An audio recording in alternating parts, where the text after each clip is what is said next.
நேசம் நிறைந்த உள்ளத்தால் நீளம் நிறைந்த மணிகண்டத்து ஈசனடியார் பெருமையினை எல்லா உயிரும் தொலையெடுத்து தேசம் உய்ய திருத்தொண்ட தொகை முன்மணித்த திருவாளன் வாசமலர் மென்கடல் வணங்க வந்த பிறப்பை வணங்குவாம்.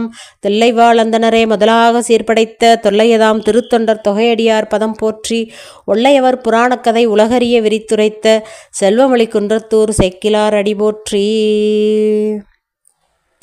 எல்லாமல்ல அங்கேற்கண்ணியுடனாகிய ஆலவாய் சொக்கநாத பெருமானுடைய ஒப்பற்ற தனிப்பெரும் கருணையினாலும் நமது சமயக்குறவர்கள் சந்தானக்குறவர்கள் திருமுறை ஆசிரியர்கள் 63 நாயன்மார்களுடைய குருவர்களாலும் இன்றைய தினம் நாம் காரி நாயனாருடைய அருள் வரலாற்றை சிந்திக்க இருக்கின்றோம். திருச்சிற்றம்பலம்.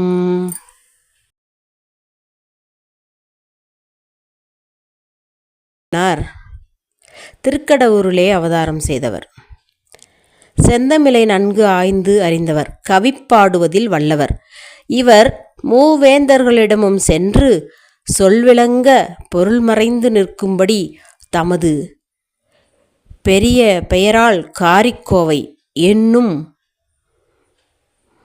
நூலை பாடி உரையும் விளக்குவார். அம்மன்னர்கள் மகிழ்ந்து கொடுத்த பொற்குவியலை கொண்டு சிவபெருமானுக்கு பல திருக்கோயில்கள் அமைத்தார். தமிழறிவால் கோவை பாடி அதனால் வந்த பொருள் அத்தனையும் கோயிற்கும் கோயில் பணிக்கும் அடியார்களுக்கும் ஆகுமாறு அறச்செயல்கள் புரிந்தார். எல்லாருக்கும் உள்ளம் உவக்கும்படி இன்சொல்லே கூறுவார். சிவனடியார்களுக்கு இருநிதியும் அன்புடன் வழங்குவார். வடக்கையிலையை மறவாது தியானம் புரிந்து கொண்டிருந்தார். யாவர்க்கும் மனமுவந்து இன்ப மொழி கூறுவார். அதுதான் மிகப்பெரிய ஒரு இது. ஏன்னா இப்போ யாருமே யார் மனதும் மகிழும்படியாக இனிமையான மொழிகளை கூறுறதே கிடையாது. யாவருக்குமாம் பிறருக்கு இன்னுரைத்தானே, நீ இனிமையான மொழிகளை பேசு அப்படின்னு நம்ம பெரியவங்கள்லாம் சொல்கிறாங்க. ஆனால் இனிமையான மொழிகளை மட்டும் யாருமே பேசுகிறதில்ல.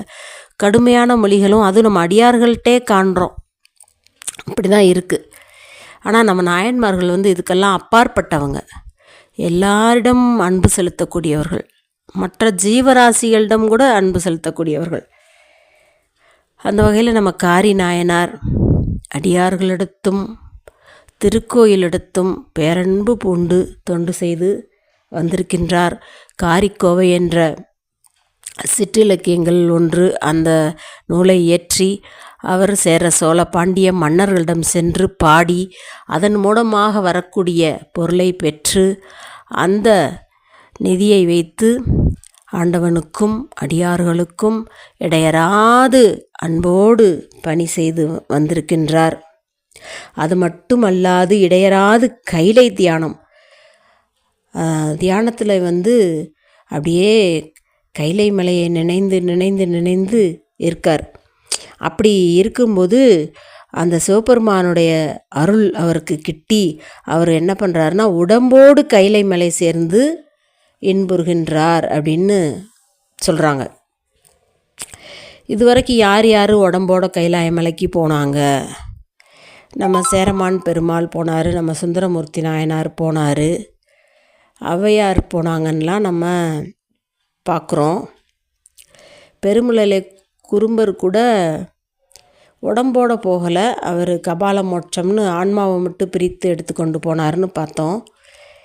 ஆனால் அந்த காரி நாயனார் உடம்போடு வடக்கையிலை சேர்ந்திருக்கார்.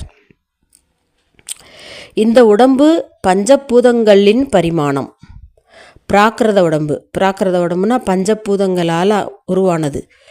திருக்கையிலை அப்ராகிருதம்னா இந்த பஞ்சபூதங்கள் அல்லாத உலகம். ஐம்பூத சேர்க்கையினால் ஆகாதது கைலை. அப்பேற்பட்ட அந்த கைலாய மலையை இந்த பிராகிருத உடம்போடு பஞ்சபூத உடம்போடு நாம் செல்ல முடியாது.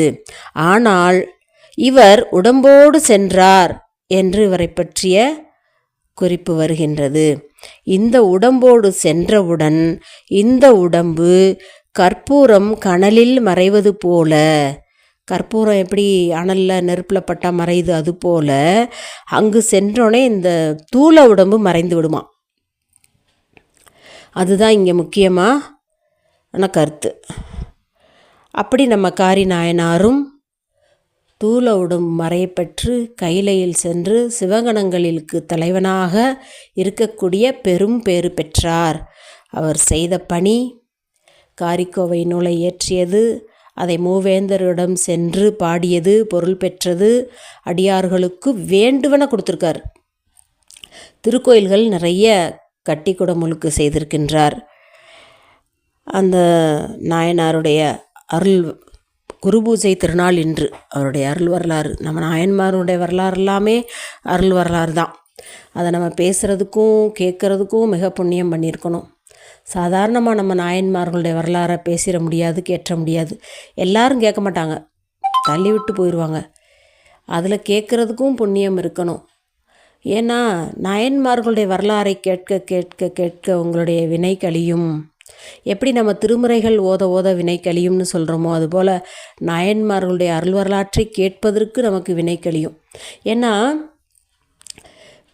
புற இருளை எப்படி சூரியன் வந்து நீக்குதோ, இப்போ இருளாக இருக்குது, சூரியன் வந்தோடனே இருள் போயிடுது. அதுபோல் நம்ம மனம் வந்து அறியாமைங்கிற இருளில் மூழ்கி இருக்கும். அந்த இருளை வந்து பெரிய புராணம்னு நம்ம நாயன்மார்கள் வரலாறை கேட்க கேட்க மன இருள், அறியாமை, ஆணவம் நீங்கும் அப்படின்னு சொல்கிறாங்க நம்ம அறிஞர் பெருமக்கள். அதனால தான் நம்ம நாயன்மார்களோட வரலாற்றை நம்ம தொடர்ந்து சிந்திக்கிறோம், தொடர்ந்து சிந்தனை பண்ணணும். நம்ம திருத்தொண்டர் தொகை அன்றாட அனுதினமும் ஓதணும்.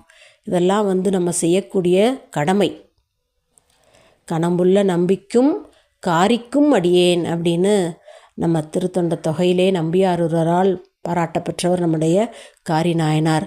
அவருடைய குருபூசை திருநாளில் அவருடைய அருள் வரலாற்றை சிந்திப்பதற்கு துணை செய்த குருவர்களுக்கும் திருவர்களுக்கும் அடியார் பெருமக்களுக்கும் அடிய நன்றியையும் வணக்கத்தையும் கூறி நிறைவு செய்கின்றேன். வணக்கம். திருச்சிற்றம்பலம்.